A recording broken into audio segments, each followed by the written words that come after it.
కొత్తగూడెం నుంచి కరెక్ట్గా 26 కిలోమీటర్లో ఉన్న ఈ వాడపల్లికి ఒక గొప్ప చరిత్ర ఉందని మీకు తెలుసా? శ్రీ మీనాక్షి అగస్తేశ్వర స్వామి దేవస్థానం. ఇక్కడ శంకరుడు తల నుంచి ఎప్పుడు కూడా నిత్యం జలం అంటే నీరు ఊరుతూ ఉంటుందంట.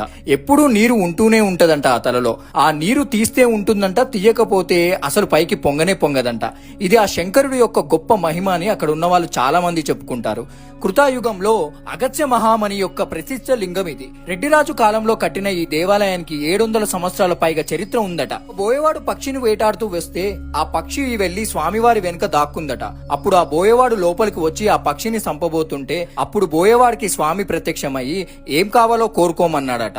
ఆహారం కావాలని కోరుకోగా, నన్ను శరణు కోరి వచ్చిన ఆ పక్షిని నేను ఇవ్వలేను, నా పక్షి యొక్క బరువు ఉన్న మాంసం నా తలలో నుంచి ఇస్తా అని అంటాడట. అప్పుడు ఆ బోయవాడు శంకరుడి మెదడుని తన 2 చేతులతో 10 వేళ్లు గుర్తుపడేలా తీసుకుంటాడట. స్వామివారి శిరస్సు మీద ఇప్పటికీ ఆ 10 వేళ్ల గుర్తు అలా ఉండిపోయిందట. అప్పటి నుంచి ఆ తల నుంచి నీరు వస్తూనే ఉందట. ఇలాంటి మంచి స్టోరీస్ కోసం మా పేజీని ఫాలో కొట్టండి.